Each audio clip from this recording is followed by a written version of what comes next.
Hello, everybody, and welcome to this week's episode of Powerful Stuff. Today, we are going to be talking about my capstone favorite self-development tool that I have been living, marinating in, returned to, reminded of, which is self-amusement is the new self-awareness. And what do I mean by that? Meredith, what do you mean self-amusement is the new self-awareness? Well, as a recovering high achiever and a leadership coach, I noticed with self-awareness, I myself had fallen victim to always thinking about the next healing modality, the next ayahuasca journey, if you will, the next Hoffman process, the next therapy tool, and would, always wonder, is my inner child healed enough, or is my shadow self doing this?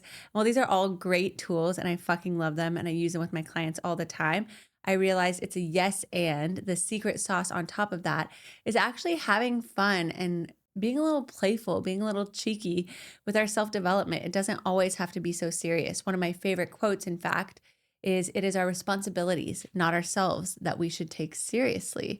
And I have personally lived this, not just in my coaching training and going through all the ceremonies and whatever that I've been through on my own personal quest, but also doing a lot of stand-up classes, a lot of improv classes, and having a lot of funny moments along the way where, if I had kept them in the dark shadows of shame, if you will, I would have been a masochist, like lashing myself on the back for all of the horrible things I've done wrong, versus being like, that's my shadow self coming out again. She can be a little crazy bitch sometimes, but God, do I love her, Like we all have that crazy friend that we have to take care of and tuck into bed after a night where they went too hard at the club, get them some electrolytes, but we still get a hoot out of them.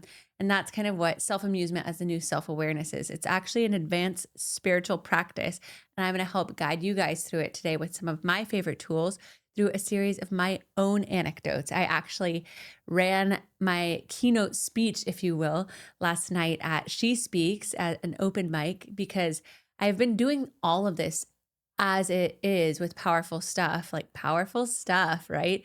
Cheeky self-development, but I hadn't really crystallized how to explicitly explain that through line to everyone. And I've really marinated on it the last 6 months in my Experience House Mastermind. And I actually fully lived it yesterday. My husband and I went to go see a Santa Monica legendary coach who's not on Instagram. He is just word of mouth.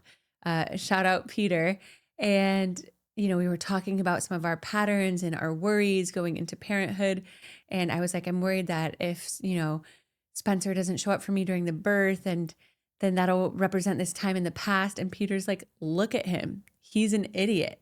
And he's like, and then both Spencer and I were like, what? And we both just started laughing because it was so unexpected. He's like, and I'm an idiot, and all guys are idiots. And, he's your idiot, and you have to help set him up for success. Don't worry about the past. The birth is between you and the baby, and he's there to support as your loyal idiot. And it was just so funny, and the comedic relief we needed, and a splash of cold water to my own face of I need to be my client zero. Here I am teaching that and teaching all these funny modalities at Powerful Stuff and to my coaching clients. When I find myself taking myself too seriously, it's literally a reminder to be my own client zero and to have fun. And that's what Peter was telling me too. He's like, see, you're laughing now. You're out of your thinking mind. You're out of your to-do list of the future or the anxieties of the past, and you're fully present. And that's a beautiful thing about self-amusement, is that it's kind of this idea that life is one big game. It's a video game. It's kind of a cosmic joke. And it's we're only here for such a short amount of time. So how can we laugh with ourselves? Because when we laugh with ourselves, we're laughing with our inner children. And then our inner children don't feel so much shame, or I am not enough, or I need to please you, or your love is conditional, right? We're we all get to have fun. And when we're having fun, when our inner child is delighted, when they don't feel so judged, that's when the creativity comes online. That's when the forgiveness is had, the permission slip is had. That's when we have our best ideas. We're most in flow. Okay, so I want to give you guys a few anecdotes of how I got here my fucking self. So I told this story last night, but picture this. It's mile 92 of the Whistler Ironman. And Ironman, if you don't know, is the triathlon of all triathlons. It's a 2.4 mile swim, a 112 mile bike ride, and a full fucking marathon, 26.2 miles. And I am a natural runner and swimmer. I've done both those things my whole life. And I thought I could just wing the bike. I had literally never worn clip-ons for a bike until the month before that Ironman. And I promptly fell to the side and had never trained on hills. And so I was at mile 92. My thighs were on fire. Everyone was passing me on the bike. I had 1 hour left to finish the bike or I would be disqualified. I wouldn't be allowed to start the marathon. And I'm at mile 92. A guy comes up to me and he's like, "Why do you have your bike on the highest gear going up the hills?" And I was like, "What do you mean?" He's like, "You need to have your bike on the lowest gear going up the hills." And I was like, "What?" So I had trained at, I had done my bike training at SoulCycle, as one does. And whenever there was simulating a hill, whenever SoulCycle was simulating a hill, they would be like, "Turn up your gear." So I thought that that's what you were supposed to do on a hill. I didn't realize that that was just to simulate the hill, but on an actual hill, it should be on the lowest gear. This guy told me it was like a knife in my heart, right? And the old masochistic Meredith would have been like, "You fucking idiot. How could you?" We would have been like 2 hours, finished with the bike by now. And now we're racing against the clock to finish before the marathon. But I was like, hold on, this isn't going to serve me. You know what I'm going to do instead? I'm going to make light of it. What a hilarious thing that I could laugh about later. So I actually made a jingle to get myself through the bike portion of the Ironman. And it was like, "Good thing I like hills. Good thing I like hills." When I performed this last night, I was like, everyone. So if you're listening, you can sing it with me. "Good thing I like hills. Good thing I like hills." And it was just this like playfulness and this also like mind over matter and like words cast spells that like got me through the hill. It didn't change the hill. It didn't take away the hill, but it changed my relationship to the hill. And it was like this funny little game that I played with myself. And spoiler alert, it helped me get through the bike portion. I was able to go on to the marathon. I was able to finish the Ironman in 14 hours. And that's one of my favorite moments of using self-amusement instead of like being in awareness hell or beating myself up. I want to take you guys back to, where I kind of started this thought process. So I came from one of the pinnacle places of self-achievement and high achiever energy, going to Harvard undergrad and Oxford grad school. And I thought I had actually escaped the high achiever hamster wheel because after school, when most people went into consulting, banking, startups, I did what anyone with those two elite degrees would do and ended up teaching yoga around England on sublists for the year after I graduated Oxford. So all of my friends from Harvard were getting Forbes 30 under 30. Meanwhile, I was begging studio owners for me to teach yoga at their studio and get paid 30 pounds an hour. And, my mom calls it my gap in my LinkedIn year, but I call it my Renaissance year. And so anyways, I had a lot of shame about that year, even though it was like a choice. I still had a lot of shame of feeling I was behind from my Harvard friends. Didn't I make the right decision? And I went so deep into the self-development and yoga world. I was like, I kind of turned my high achievement into like getting the next yoga pose and doing the next plant medicine ceremony and, being healed enough, and it was like my high achievement energy didn't go away. It was just turned inward. When I started to realize this, that's when I was like, okay, I'm also, again, taking myself too seriously. And what's the point of doing all this healing if I feel like I'm on a same but different hamster wheel than I was in the outer high achievement world? So flash forward, I ended up founding a beverage company when I got to LA. And I worked on it for 4 years and I decided it was no longer a fit. It wasn't in alignment. And I ended up shutting it down. And when I shut it down, I, decided to go into coaching full time because I had already had my yoga, breathwork, meditation training. I had already started to take on some coaching clients and started to develop my own methodology.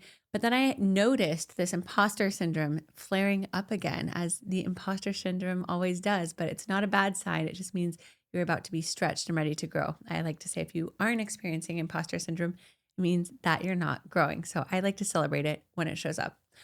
All of that is to say, guys, so I noticed that imposter syndrome coming up and I noticed these thoughts starting to swirl of like, my Harvard friends will be like, who is she to be a coach. She's a failed startup founder.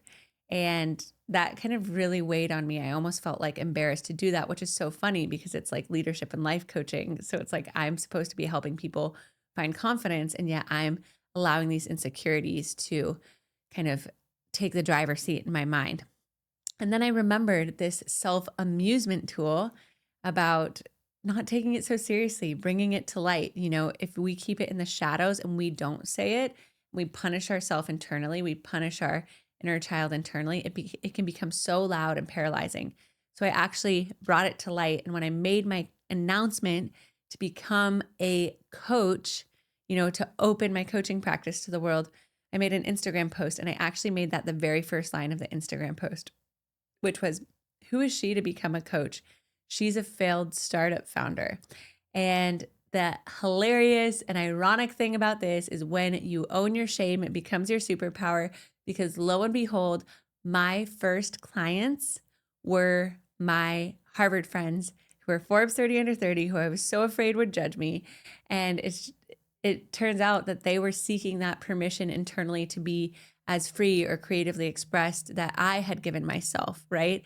And so it's just a hilarious example of when you don't take yourself too seriously, it actually radiates self-confidence, it radiates self-worth, and you are able to control the narrative. You are able to own the story rather than having the story own you. So both of these examples turn into like tools that I love to use with my clients. So the Ironman example, we have the jingle, and the jingle is also just like a fun way of like having a fun musical mantra. So my advice to you as a listener, or my encouragement, my tool for you would be like thinking of a challenging moment or your metaphorical Ironman hill, if you will, and coming up with your own jingle for that. When it comes up, like, how can you say like, ooh, plot twist, like I'm gonna sing this, I'm gonna reaffirm, I'm gonna claim, I'm gonna laugh at myself because it feels kind of awkward and funny, and I'm going to remind myself that it's not so serious. So whatever that is for you, you can come up with your own jingle for that. And I'll give an example of another one. When I was in my early days of pregnancy in the first trimester, I had bleeding, which was psychologically challenging because you never know, is it something, is it nothing? And I noticed my nervous system, my cortisol just spiking every time I went to the bathroom. And will I or won't I see blood? So every time I went to the bathroom and I didn't see blood, I had this little incantation that I sang. And then my husband started singing with me, which was like, healthy, happy baby. Thank you, thank you, thank you. Baby, happy, healthy. Thank you, thank you, thank you. And it became this like funny thing in our house. We've since given it to other pregnant friends to sing. And now we've like made other incantations, jingles for like other parts of the pregnancy journey, right? That was like a response to something that was like really painful and fearful and uncertain for me, like the surrender of the pregnancy journey. And I was able to turn it into this playful thing of gratitude and allowance that lightened the mood a little bit and gave me more enjoyment of the pregnancy journey than just like the fear that came with the spotting. So yeah, whatever your jingle is, I want to hear that as well. And then the other one, which I kind of mentioned with the Instagram caption for my coaching practice, is like making your shadow side or your shame or your pattern into like this funny main character, right? Like how, if you guys have ever seen the movie Bridesmaids, Kristen Wiig follows this character arc of, having her best friend, and she's kind of down and out on luck on love and feeling left out of like her best friend's friend group as her best friend gets married. And then she has a romantic suitor, but kind of self-sabotages and fucks it up, and then has like a whole mental breakdown but between the second and third act. And it's like a funny movie, right? And so it's like almost viewing, and then she finally gets, her friendship rekindled and the love with the guy back, and she starts baking again and, tapping in back into her zone of genius. And we watch the movie and we're entertained and we're laughing and we're rooting for her because there is some character development, but you also get it because we've all been through those cringe moments. Anyways, with that, it's like almost like personifying that shadow version of you or that self-saboteur and making them like this other main character of this movie that you're watching. And so every time that something happens that you notice your shadow acting out. It's like, ooh, my inner catastrophizer again. Or like, ooh, interesting plot twist. Or like, ooh, someone's being like a little cranky. She wants to prove that she, in fact, is not enough. How adorable. And I actually, in my upgrade group coaching program, have the women in it make Love Island bios for their shadow side, as if their shadow is this like, raging bitch who's also a reality TV star that everybody loves because they're so unpredictable and crazy. So, for an example, one that I did for myself before I met my husband Spencer and healed my love patterns of not being enough was, this is Meredith. She just loves going after emotionally unavailable guys that do not care about giving her the time of day, because then she gets to overanalyze them instead of working on her creative projects and give them all her power, which allows her to reaffirm that she, in fact, is not enough. Welcome to the show, Meredith. Anyways, woo, welcome to the show, Meredith. And I'll have each woman read their shadow bio and everyone will cheer for their shadow. And everyone ends up laughing as they read it because it's just so hilarious. We've all been there. And it can come from obviously a really painful place, like our shadow, right? These patterns that we've learned as children and we've carried with us through into our adult years. But the whole point of making light of it is like, I am not so embarrassed by it that I'm going to push it away into a closet. And if we push things away into a closet, it's like spiritual bypassing. It will keep coming up. And if you think about ignoring a kid having a temper tantrum, which is kind of like our shadow side acting out, the more we ignore it, the louder it'll get. But the more we're like, I love you and I'm laughing with you and I'm not ashamed of you, it actually, ironically, loses its power over us. And actually, when I was at Tony Robbins a few weeks ago, Unleash the Power Within, when we were repatterning old beliefs to new beliefs, he had, I don't know how Tony Robbins does this. I guess this is why they call him the master, but he had everyone like share what their limiting belief was out loud to a stranger, but you'd have to stick your finger in your nose and like pick your nose, like 11,000 people in a stadium doing this, like sticking my finger in my nose, being like, my name's Meredith and I'm not enough. And it was just like so funny to like make light of how serious we can get in our own inner monologue and our own ego when we aren't in self-amusement, when we are in awareness hell, when we're just like sitting in purgatory, lashing ourselves. And so these are two tools that I will really focus on and emphasize today, is the jingle and the shadow. And it's this idea too of like, just to give you an example for your own life, let's say like your boss slacks you and they're like, we need to talk. And then it's like, oh my gosh, they're going to fire me. They must have thought this, and your heart starts racing. And then you start replaying all the things that you've done wrong. And you're like, they're going to finally find me out and in fact reveal that I, in fact, am not capable. I'm not enough. I'm not trustworthy. And instead, the self-amusement would be like, okay, my inner, screenwriter is having the time of their life, writing this dramatic second act. I see you. We'll see what happens. We don't know, but we are equipped to handle it either way, and having a little bit more playfulness and generosity and self-compassion, which again allows us to come back to the present, allows our nervous system to come down, and allows us to be in this state of creation. And instead of a state of fear of the future or incredibly punishing regret of the past. And the ironic thing about that is when we are in fear or regret, we are completely self-absorbed. Like we are so like, it can be quite navel gazing, right? Self-awareness is obviously a great first step, but if we stay there, we're constantly replaying old patterns or kind of like looking for the next thing to heal ourselves in, we're never actually growing and expanding. It's when we add the levity that we can have that space to grow and that space to expand. And I talk about this in my pregnancy stand-up with hypnobirthing, because when we think about birth and labor, there can be so much fear attached to it. And they talk about contractions, like you squeeze, you clench, you contract. If you think about when you're triggered in real life, it's like you have that familiar feeling, and it's a feeling that you hate, but it feels so familiar, of like someone says something and you take it as criticism and then you go into defense mode and then you shut down, and then it's this whole cycle, right? And that's like the contraction, which makes it way more painful and it makes it last for longer. You go in a vicious cycle. Versus in hypnobirthing, which is meditations, visualizations to help you reframe pain into power for birth, which can be very applied to real life, is you reframe it as a surge, allowance. How is this coming up to help me create more space, to heal me? Taking deeper breaths with it. This pain can't be stronger than me because this pain is me. Each surge brings me closer to meeting my baby, right? So like in the self-amusement realm, each trigger, it helps me see where I'm not healed, where I can add more levity, space, where I can find an opening, and that leads to my expansion. And it's through this complete relaxation and allowance, that growth actually happens. You're able to birth your metaphorical or your physical baby. Okay, so with that, we'll go into a quick meditation and we will wrap up with some self-amusement healing as humor questions.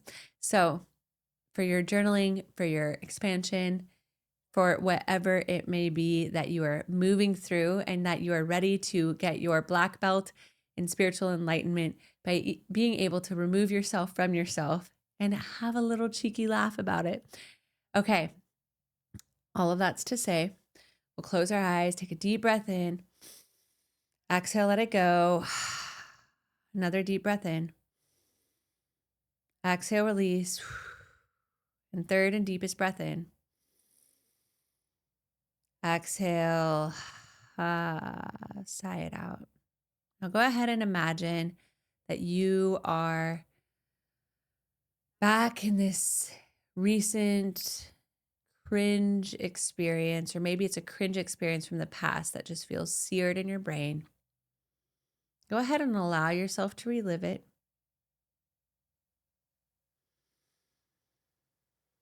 And as you're reliving it at first, feeling that heaviness of it, that just like, cringe self-loathing. Notice where that heaviness is in your body.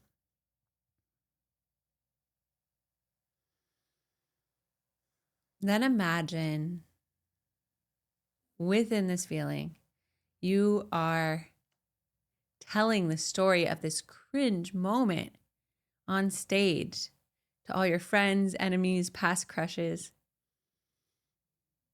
bosses, mentors. And then imagine as you are telling it, you literally shit yourself. And everyone's watching. So not only are you telling this cringe story, now you literally have just gone to the bathroom in front of everyone.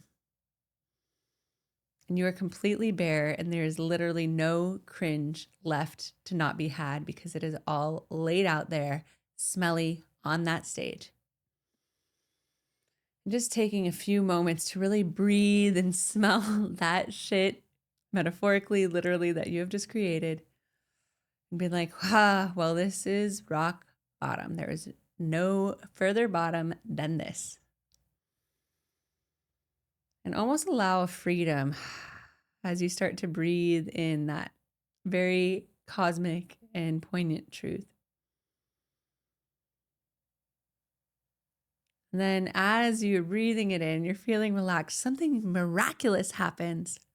That shit starts to turn to gold. And it starts to smell like sage and lavender.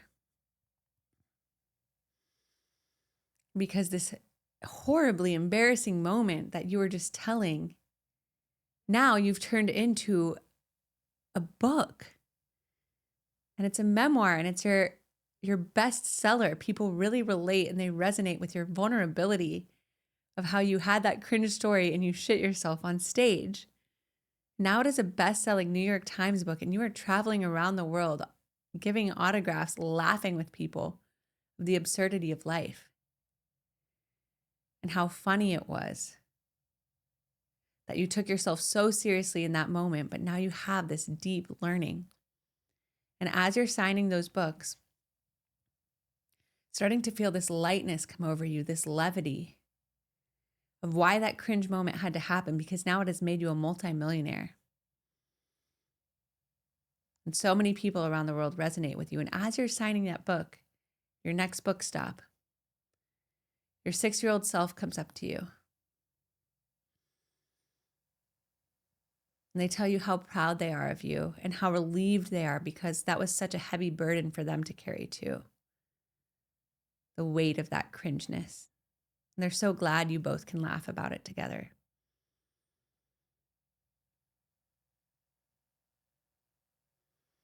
And then you apologize to them for putting so much weight on them and that you're just ready to play again. And just asking them, what do they want to do next now that you can laugh about it? How do you want to own this story together moving forward? And they tell you,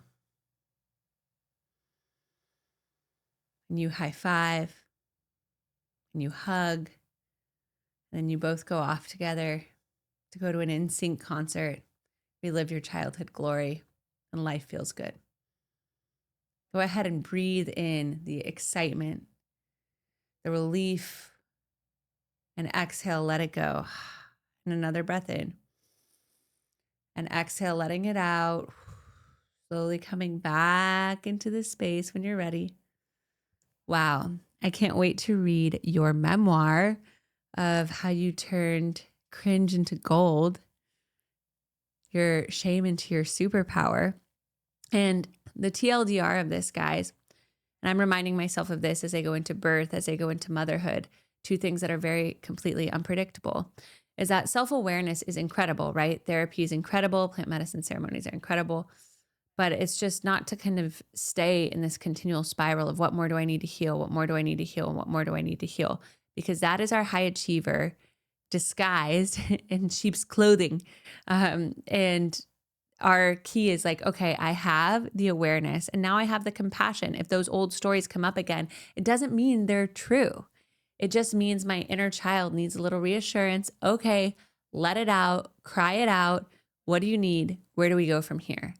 And when we invite in humor or self-amusement, we're actually deeply connecting to our self-worth because we're telling our inner children, you deserve to have fun. You deserve to play, even when things aren't perfect, even when you've messed up. And that is the ultimate form of enoughness. So my questions for you are, where have I been taking myself too seriously? And what is the humor in it? If I was writing the main character act, what would the main character do next that would just be fucking hilarious, right? Where have I been taking myself too seriously? What is the humor in it? What would the main character do next? And if you've been self-sabotaging, writing out your shadow bio.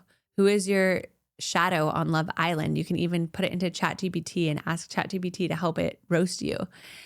And then the third thing, as I already mentioned with the jingles, is like, if there's something hard or challenging, maybe you're going to, back home for the holidays and you find family or old friends or in-laws or whatever, like triggering. It's like, what is a fun jingle where you can claim your own energy around this thing, or that uncertainty that can feel cripplingly painful. What is that fun, playful jingle that you can claim for yourself to own it and declare your energy? I'll give you guys like one last jingle for the road that my friend Alex and I did, which is just kind of an evergreen jingle when we're feeling low, but it's like, up my soul, up my spine, making me feel so divine. Up my soul, up my spine, making me feel so divine. So just kind of like breaking out of the norm. So you have your jingle, your shadow bio, your main character plot twist. And the invitation too is when these old stories come up to just like hold your inner child, let them feel it. I'm not saying don't bypass it or don't like humorize everything. But then after that initial processing, where do we go from here? And that, my friends, is powerful stuff. I'll see you next week. Looking forward to hearing your jingles, bios. Wow.